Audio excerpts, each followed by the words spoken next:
चामुंडे जय भूता तिहानी जय सवगते देवी काल रात्रि नमस्तुते। सर्वप्रथम माँ चामुंडा के चरणों में नमन अर्पित करती हूँ। यहाँ हमारे मध्य में आचार्य महामंडलेश्वर विराजमान हैं, उनको मेरा नमन।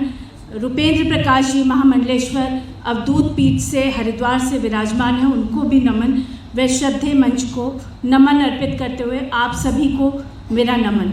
मैं सर्वप्रथम ये चाहती हूँ कि जो बिटिया गुरुकुल से हमारे मध्य थी उसको एक बार मंच पर आप बुलाएं, क्योंकि बेटियों का सम्मान जब तक ये देश नहीं करना सीखेगा, 1400 वर्षों तक हमने अपनी बेटियों का नरसंहार देखा है। ये तो अभी कश्मीरी फाइल्स ने क्लियर कर दिया। तो सबसे पहले इस बिटिया का सम्मान, उसके बाद मेरा उद्बोधन। बेटा बहुत आशीर्वाद। जो संस्था है उसकी तरफ से ये आदेशित किया गया है कि मैं महिलाओं के विषय में बोलूं।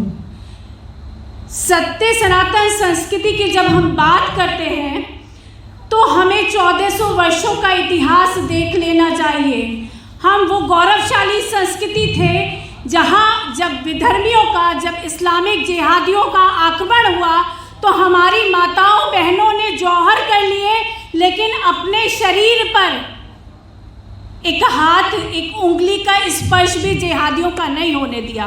आज उनकी बेटियों की दुर्दशा किस तरीके से है, मुझे लगता है ये विद्यालय की, जो यहाँ विद्यालय का संचालन करती हैं, जो विद्यालय के प्राचार्य हैं, वो बहुत अच्छी तरह से इस कुरीति को, इस समाज में उत्पन्न बेटियों के पतन को महसूस करते होंगे। हमारी बेटियों में संस्कार विहीनता इस स्तर पर आई कि वो खुलेआम जिहादियों के साथ घूमने लगी और हमारे समाज से प्रत्युत्तर में एक आवाज नहीं उठी। न जाने कितनी लड़कियां हमारी कश्मीरी फाइल्स जब हम देख कर आते हैं, कितने लोगों ने यहाँ देखी है? अभी जरा देखिए कितनी जिस पिक्चर का, जिस रियल लाइफ में जो हमारे साथ घटा 1990 आज़ाद भारत में, जिस तरीके का नरसंहार हमारे साथ किया गया, जिस तरीके से 7 दिन गिरजा टिक्कू का, जिस तरीके से शारदा को मार दिया गया, जिस तरीके से 1947 के विभाजन के समय पर हमारे बाद भी हम कितने जागरूक हैं, ये यहाँ बैठा हुआ समाज हमें बताता है। हम अपने घर से उठकर एसी रूम में एक रियल लाइफ स्टोरी, जो 1900, बहुत लंबा समय नहीं हुआ, 1947 को तो 75 वर्ष बीत गए, लेकिन 1990 वो त्रासदी जो हमारे ही भाई बहनों ने झेली, जिन्हें जो सेक्युलर वर्ड या बार बार यूज हो रहा है ना, वो इसी तरीके के भाईचारे में रहते थे। वो समाज जो वहां से विस्थापित कर दिया गया, वो इसी तरीके से, किसी को चाचा कहते थे, किसी को मामा कहते थे, किसी से ताऊ का संबंध था, कोई भाई था, कोई बहन थी, लेकिन गिरजा टिक्कू को बुलाने वाली, सैलरी बंटने के नाम पर उसी की साथी थी, मुसलमान महिलाएं थी। ये आप लोगों को किसी ने सच आज तक बताया नहीं, या बताया है तो इसकी चीख कितनी पुरजोर नहीं थी कि ये आपके कानों तक पहुंचती। क्योंकि जिस तर नहीं फटी बिबाई वो क्या जाने पीर पर आई। तो हमने उन विस्थापित पंडितों के दर्द को, या ये कहिए कि विस्थापित हिंदुओं के दर्द को, क्योंकि पंडित अकेले नहीं थे, सिख भी थे, गोरखा भी थे, और भी बहुत सारी हमारे जाति बिरादरी के भाई बहन उसमें थे। हमने कभी इसको आवाज देने की कोशिश नहीं की, और इसका परिणाम ये निकला कि इसकी आंच हमारे अपने घर तक आ गई। इससे ज्यादा पतन किसी समाज का और क्या हो सकता है। मैं साधुवाद करती हूँ श्रेष्ठ संस्था का, क्योंकि उन्होंने एक संकल्प लिया। जो लोग खुले दिल से हमारे में समाना चाहते हैं, हमारे में आना, हम तो वसुधैव कुटुंबकम के पुजारी हैं, हमने जो नारा दिया वो दिया वसुधैव कुटुंबकम, लेकिन ऐसे लोगों के साथ जो हमारी बेटियों का आवश्यकता है अपने कंफर्ट जोन से निकलकर बाहर आने की, श्रेष्ठ संस्था जो कार्य कर रही है वो अनुकरणीय है, अभिनंदनीय है, लेकिन उसके साथ आवश्यकता है सजग रहने की, क्योंकि कुछ लोग सहजता से आएंगे और उनको भी बहुत डराया धमकाया जाएगा। जो सहजता से सत्य सनातन अपनी मूल जड़ों की तरफ वापस लौट कर आना चाहते हैं, उनका हमें स्वागत करना चाहिए, उनका हमें अभिनंदन करना चाहिए। लेकिन जो हमारी तरफ सहज दृष्टिकोण से नहीं देखते, जो हमारी बहन बेटियों का सम्मान अपनी बहन बेटियों की तरह नहीं करते, उनसे किसी भी तरीके का मित्रता का भाव रखना आत्मघाती सिद्ध होगा।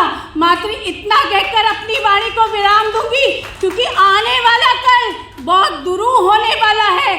ये तो एक वेंटिलेटर पे पड़ा हुआ हिंदू था जिसको कुछ सांसें दी और कश्मीरी फाइल जैसी फिल्म रिलीज हो सकी, लेकिन अगर कोई और सत्ता होती तो इसकी कल्पना करना भी असंभव था कि इस तरीके की फिल्म जो पूर्णतः सच्चाई से भरी हुई है, कभी हमारे समक्ष वो सच्चाई हमारे समक्ष रखी भी जा सकेगी, ये शायद संभव नहीं था। लेकिन इतना काफ़ी नहीं है। अभी हमने यूपी का इलेक्शन देखा है, 273-274 सीटों से हम विजयी हुए हैं। विजय अच्छी है, लेकिन जहाँ पर भी मुसलमान वोटों का वोट ज़्यादा थे वहाँ हम विजयी नहीं हुए। हमारे हिंदू, ये ताली बजाने की बात नहीं, ये शर्मसार कर देने की बात है। ताली नहीं बजाइए, हम अपनी कमी का आकलन करें, तब हम समाज को आगे की ओर ले जा सकेंगे।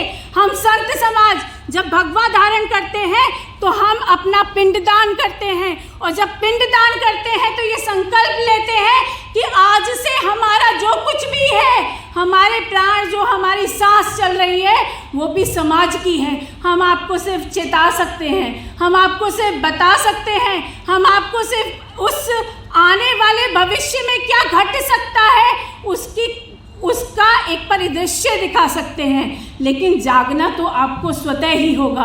संस्कार तो अपनी बेटियों को आपको ही देने पड़ेंगे। कल कोई बेटी गिरजा टिक्कू की तरह ना मारी जाए। कल किसी बेटी का प्रियंका रेड्डी सीआर में जो दिल्ली दंगों की बात हो रही थी, वहाँ क्या हुआ ये हम सब जानते हैं, किस तरीके से हमारी बेटियों के। तो अगर आज आप लोग नहीं चेते, मेरे गुरुजी रहे BL शर्मा प्रेम जी, दिल्ली से 2 बार सांसद रहे, उन्हीं की कुछ पंक्तियां कहकर अपनी वाणी को विराम देती हूँ। एक बार सूर्य से मैंने बस जरा सा यूं कहा, आपके साम्राज्य में ये अंधेरा क्यों कर हो रहा। व्यर्थ ही आकाश की आराधनाओं के चक्करों में मत फंसो, व्यर्थ ही आकाश की आराधनाओं के चक्करों में मत फंसो। संग्राम ये घनघोर है, कुछ मैं लड़ूं, कुछ तुम लड़ो, कुछ मैं लड़ूं, कुछ तुम लड़ो।